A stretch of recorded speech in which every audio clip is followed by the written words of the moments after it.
welcome to today's poem about the poem Remains by Simon Armitage. Just a quick reminder that I use a highlighter code to highlight the poem. I use yellow for word analysis, pink for device analysis, green for structural analysis, and then orange for more general ideas about power and conflict. It will just help the further we get into the poems that you know which things you need to cover and to pick out things from each poem. So, the poem that we're looking at today is called Remains. It's on page 37. We'll start off with some context about the poem so that you know kind of what it's written about, and the kind of societal and historical situation around it. And then we'll read it and go through and annotate some key points. So, this poem was written by Simon Armitage after he watched a documentary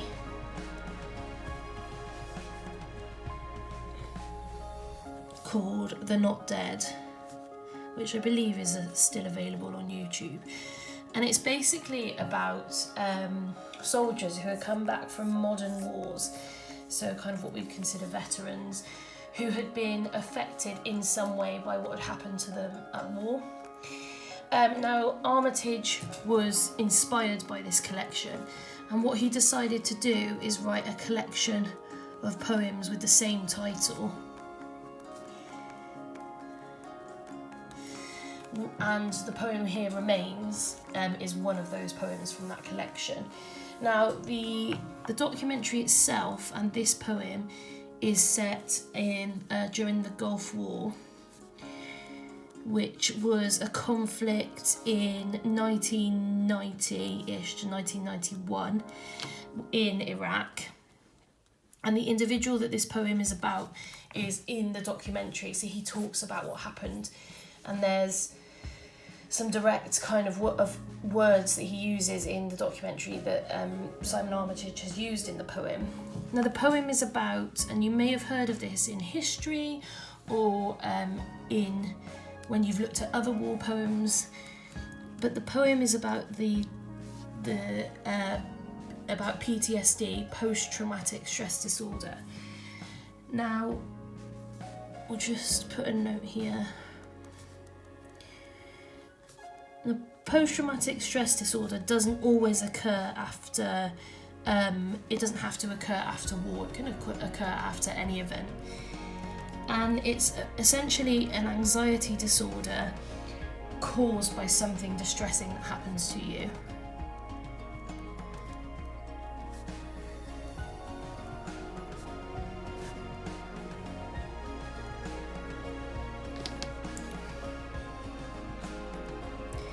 And it's obviously common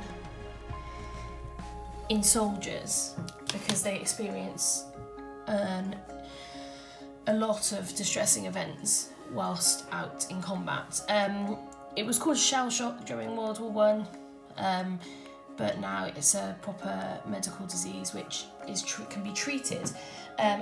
So, I'm going to read the poem to you now.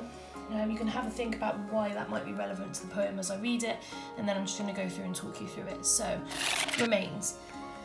On another occasion, we get sent out to tackle looters raiding a bank, and one of them legs it up the road, probably armed, possibly not, while myself and somebody else are all of the same mind.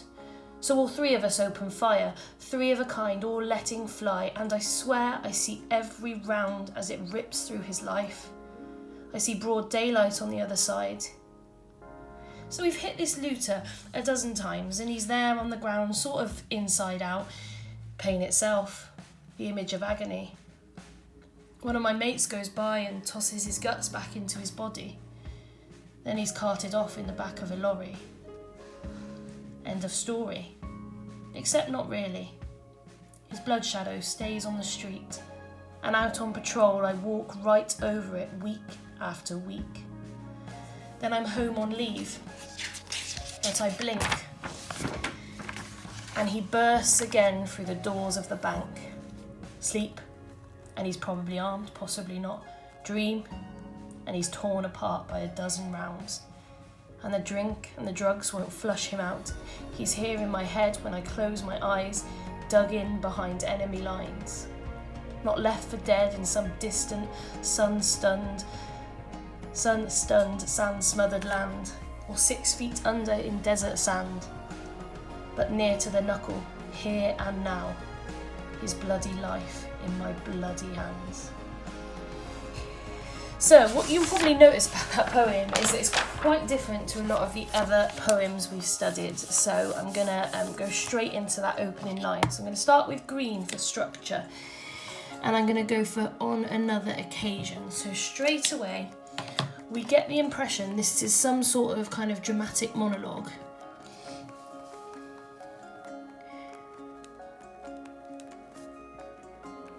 We get the feeling that this is someone speaking about an event, and it's not the first event, so I'm going to put speaking about events of war, because they say on another occasion, so it's like they've just finished talking about one thing and then they're moving on to the next thing. Now, what hopefully it becomes clear within that first stanza is that the tone used by the speaker is not typical of a poem. So I'm going to talk about colloquialisms now, or colloquial tone. Now, colloquial is kind of your everyday speech. So colloquialisms maybe are examples would be like slang, or phrasing things in a way that isn't academic or isn't considered something you would write formally. So it's quite an informal tone. Now this gives us a few things we can say about the speaker. You might suggest that the speaker is perhaps young or immature, in that he uses some quite casual phrasing and he's meant to be delivering a speech, it seems. The other way that people read it is that he's not taking it seriously, although I'm going to look at some language in a minute that shows that it obviously is taken seriously, but that kind of quite informal tone makes it seem almost like casual, like he's not too bothered about what happens or what happened, because obviously this is originally a kind of a flashback and then he talks about what happens when he's back home. In that bottom line of that first stanza, we're just going to look at these two adverbs, so probably and possibly. And what these are these quite, so these are both adverbs, but they're quite tentative adverbs. And tentative means kind of unsure. And we get the impression that both him and the other people that shot at this looter never knew at the time and still don't know now whether he was going to attack them. So I'll put unsure if looter was a threat, and that's quite important because he never knows whether he needed to shoot this looter. Okay, we're going to talk. The second stanza now presents these people, these soldiers, as a unit. So there's a couple of things we can comment on. We've got somebody else and somebody else, and we've also got this idea of all of the same mind. So that first line is quite common in soldiers that have post-traumatic stress or that relive events that happen, in that often memories become quite hazy and vague. So hazy / vague memories of conflict, and that's quite common. And then this one here, and indeed the next line, all three and three of a kind, we get the impression that they are acting as a group. Now this is again quite common in warfare. If you think of exposure, for example, our brains ache in the merciless icy winds that knife us, that use of first person plural, so a group and being part of a group at war. But it's slightly different in this poem. I'll just make a note of that, first person plural. Because he moves from being part of the group to being an individual. And there's much more of a sense of an individual impact of what's happened to him. But here, when they shoot, you very much get the sense that they're doing it automatically, like they're not properly thinking about it. And I think maybe Armitage is making a comment here about what war causes and how it almost turns soldiers into machines of war. Act before think. And another poem that links nicely to that idea is Bayonet Charge, where it becomes the terror's touchy dynamite and he's struggling to kind of think of the reasons and the logic behind what he's doing. Okay, we'll go on to, we'll look at the start of the next stanza at the end of this one. So it goes from, I swear I see every round as it rips through his life. Now what Armitage is using here is enjambment, which is when the line runs on to the next one. What I'm going to do is just make a note of that there, and I'm going to make a general comment about structure towards the end. You'll see a few examples of enjambment here. So remember, enjambment is when there's a lack of punctuation at the end of a line. But the really interesting ones to look at are the ones between stanzas. So a stanza would make us suggest that the two ideas are separated, but the enjambment suggests to us that it runs on into the next stanza. I'll do a more general point about enjambment towards the end for structure, as I said. So I want to talk another thing about war in general. It rips through his life, and this idea of broad daylight on the other side. So I'm just gonna make a comment here about the traumatic events witnessed by soldiers. And look how his tone changes here. It becomes much more personal, not formal, but much less casual, I guess is the right way to put it.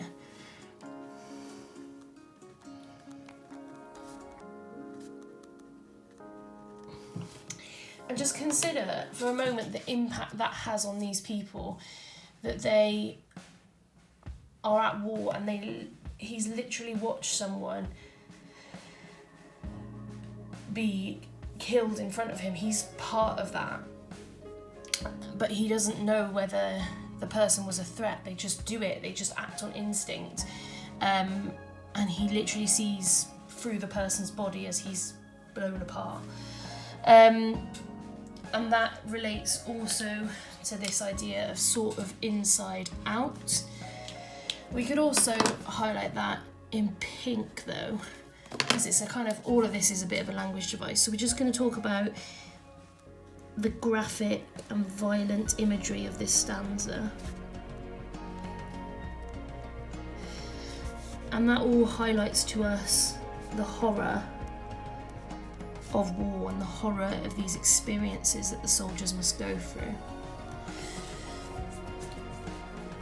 Okay, if we look again at the next stanza, another hint towards that, the image of agony, that single word. Now, that intense pain that the looter, it kind of also foreshadows the agony that the soldier's going to go through as a result of that event.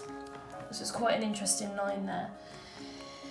And again, I'm not going to say too much more about it, but we've got this, we have this moment where it all becomes quite serious, and then we go back to his this casual tone again. One of my mates goes back and tosses his guts back into his body. Now, again, the mate is just a nameless soldier, we don't know who it is, but this idea of tosses his guts, again, it seems quite casual, maybe even dismissive of the looter. And there's this idea that once the body is gone, it doesn't matter anymore. But obviously we quickly realise that for this speaker, for this individual, that's not the case. And I want to talk about this line here, end of story, except not really, and we're just going to go orange again for just general power and conflict ideas. Now this links really nicely to the to War Photographer, the idea of home again to ordinary pain.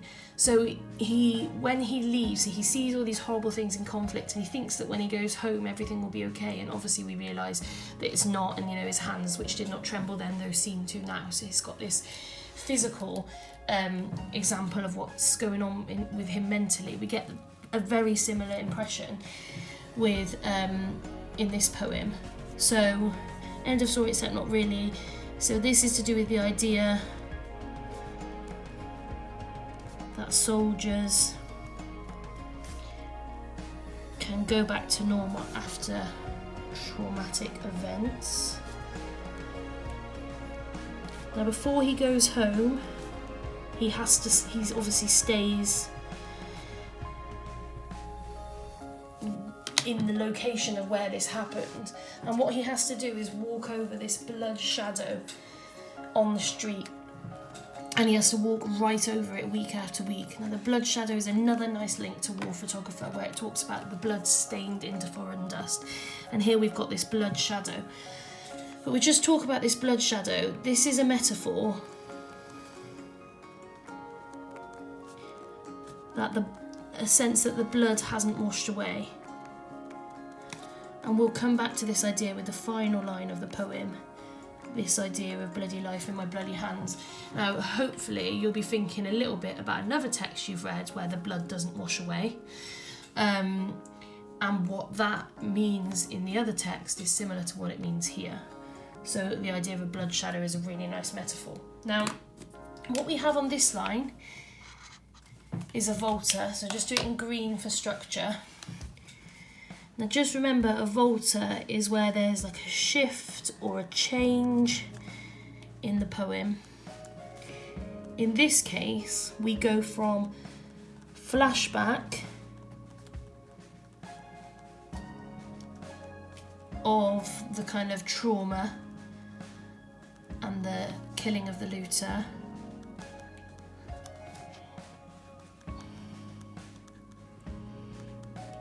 to home on leave. So it's not like he hasn't finished at war, he's just got a period of time off, and the specific effect of that event on him as an individual.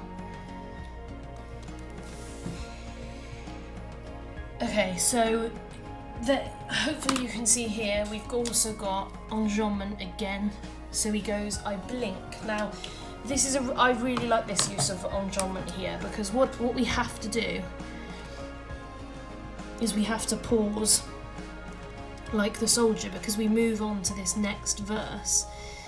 So there's a sense of things holding and stopping, but because there's enjambment, because there's no punctuation, and we have to go straight on to the next stanza, and he bursts again through the doors of the bank. This enjambment is really interesting because it shows this ongoing nature of this memory. This memory never goes away.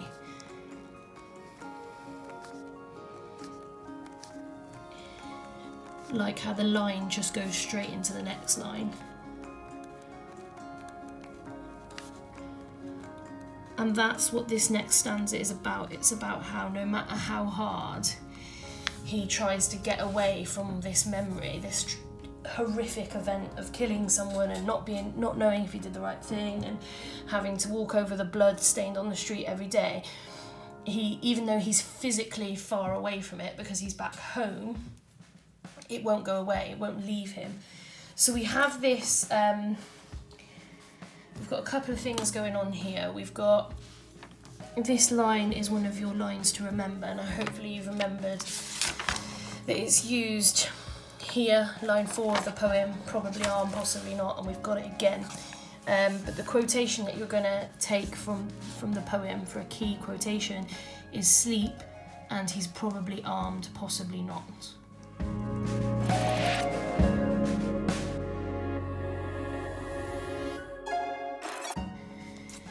So why is that line important? What we've got here is the repetition of a phrase that he uses when he recounts the memory. So you get the impression that this is something that he thought to himself at the time. Now the repetition tells us that he can't forget what happened because obviously it's repeated, but also this highlights to us his guilt, because I don't know how much people know about war and war crime and the legalities, the legal sense of war, but if the looter wasn't armed and posed no threat, the soldier shouldn't have killed him. He may have, in theory, been a civilian, or he may have been committing a crime but not anything related to war, or they might not have actually been in danger, or he may have just been running out the bank. So this is where it becomes quite complex, because he doesn't know, and he'll never know, whether he did the right thing. And that plays on his mind. And we get this sense of it playing on his mind here with the repetition of sleep, dream, and we've got blink as well. So the idea here is that, and this comes up in lots of the other poems, but there's no escape for this soldier from the effects of war. So every time, these are all things to do with closing his eyes or shutting off his mind, and he can't. Another way that he seeks to get away from what he's done is this idea of the drink and the drugs won't flush him out, and that's an interesting metaphor in itself. So he resorts to substance abuse, which is common in some soldiers who have PTSD and aren't given the proper medication or treatment for what's going on with them psychologically. This is an interesting metaphor because it's almost like he thinks he can just erase or flush away using drink the event, but really what he needs to do is talk to someone about it and have some sort of help with what he's gone through. The next stanza gives us another great quotation, which is another key one. So, he's here in my head when I close my eyes, dug in behind enemy lines.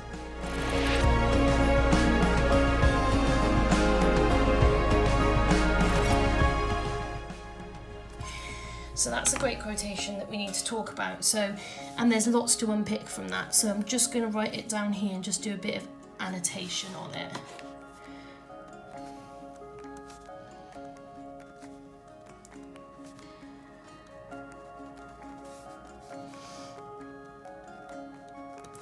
So this idea of dug in, there's two things you can say about this. So first of all, the whole thing is a metaphor. I'll come back to that. So the phrase dug in is actually a military phrase, meaning that you've taken a location. So what he believes is that the looter has taken over his mind.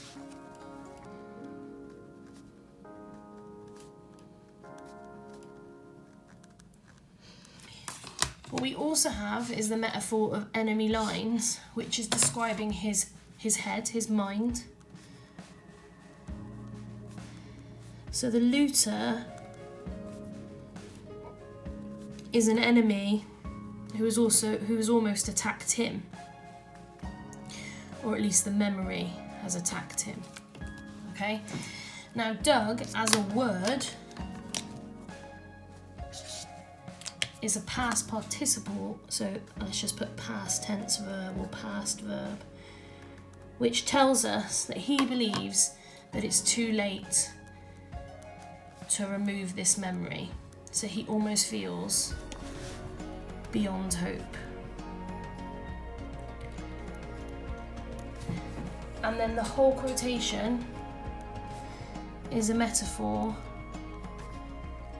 which again tells us about the impact of war, but specifically the impact of war on an individual's mind. How he feels like he's almost been attacked. He's almost at war with what's happened internally.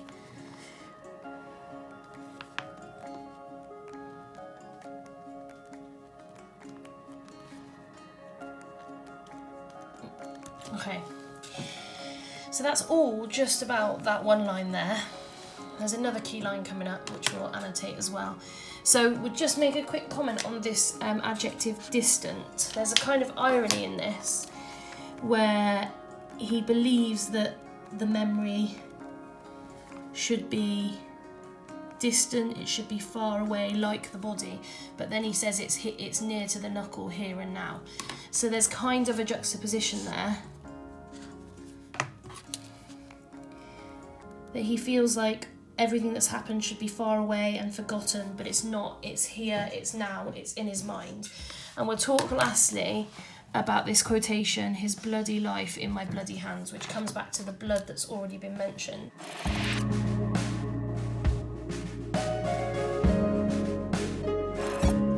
So, again, we've got in this quotation, we've got these pronouns which go from second person him to first person my, which is showing us the impact of the looter on the soldier. We've got lots going on here as well. So the whole thing is a metaphor again, because he doesn't actually have the looter's life in his hands. So just to be clear on that, it's a metaphor much more generally. But we've also got this repetition of bloody. Just gonna make it clear that's up there. So repetition of bloody. Now bloody is also polysemous language, isn't it? Because it can mean the physical blood that is on something, but it can also mean bloody as in the swear word. Okay, so if you look at it as the swear word, what that's highlighting, I say swear word, I know some of you will think it's not, is his anger and his frustration, but it also highlights how physically he feels like he has blood on his hands, which is hopefully you've got is a link to Lady Macbeth in Macbeth. Hopefully you've got that. So that's a literary allusion, we call it. So you've got biblical allusion where you make reference to the Bible, but you've also got literary allusion where you make reference to a text. And Armitage has said this is a comment linked to Lady Macbeth, so don't think I'm just going too deep here. Now remember, Lady Macbeth's blood on her hands is a symbol of her guilt. Okay, will these hands never be clean? All the perfumes of Arabia will not sweeten this little hand. Out, damn spot. All that stuff where she's in Act 5, Scene 1, when she's imagining the blood on her hands, is all to do with the fact that she can't erase the guilt of what she's done. And that's a direct reference in this poem to how the soldier feels. He's got this blood on his hands and he doesn't feel like he can get rid of it, and he feels guilty. And that's one of the impacts of war, that war has had on him. Now, there's another thing to say about this repetition. All this enjambment in the poem and all this repetition is just, again, this telling us the speaker's feeling that this is ongoing, that he can't get rid of the blood.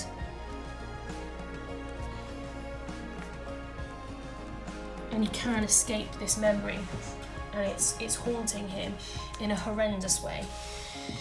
So that's the end of the poem, and that's your three key quotations I've gone through in a bit more detail. I just want to make a note along the bottom of key poems to link to and structural comments. I'm just gonna go there.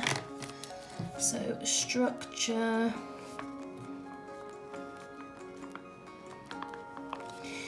So I've already said that it's this kind of dramatic monologue style with the speaker actually sharing out loud the events, which gives us this kind of internal perspective. He's very brutally honest about how he feels and what's going on, and we need that to kind of get inside his mind of what's happening to him.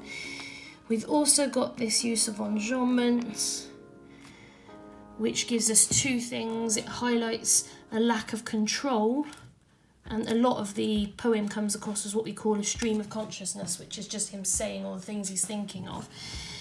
But it also gives us this sense of ongoing trauma, especially if you look at where the undrumment lies. It's things that he can't stop, so it spills on to the next line. Now this is a great poem, and people often like this poem because it links to a lot of the other ones, and as I've gone through, I've mentioned a couple, but it can link to a lot. So the most obvious one, and the one that people often use it for, is war photographer. And then in that case you can talk about the effects of war during and after. Okay, we'll talk about, it links nicely to exposure. I'm going to just put group versus individual, because at times this poem is about all of them together, but often it's also about just an individual experience of war. Now I know this is going to sound strange, but I love linking this poem to the prelude. So if you think about this, in both the prelude and war photographer, they experience a moment of conflict, and then it haunts them for a long time. And if you think in here, he sleep, dream, and it all goes through his mind. And also in the prelude, he talks about it becoming a trouble to my dreams. So once he has the conflict with the mountain, he can't forget about it. He goes into a grave and serious mood, and the same thing sort of happens to the speaker in Remains. One last good link, but I haven't got room for it. If you've got room, write it down. The Emigre. So they're both about the impact of memory on an individual, where some really nice comparison if you look at Brightfield Paperweight in comparison to Dug In Behind Enemy Lines. So that idea of permanent memory, but obviously in the Emigre she doesn't want her memory to change, and it's a good sense of permanence, but here it's not a positive sense of permanence because he wants to erase it, he wants to get rid of it, and he can't. Okay, Remains is a great poem. It's normally people's favourite, so hopefully you've made it to the end of the video and everything's nice and clear. But if you've got any questions, let me know.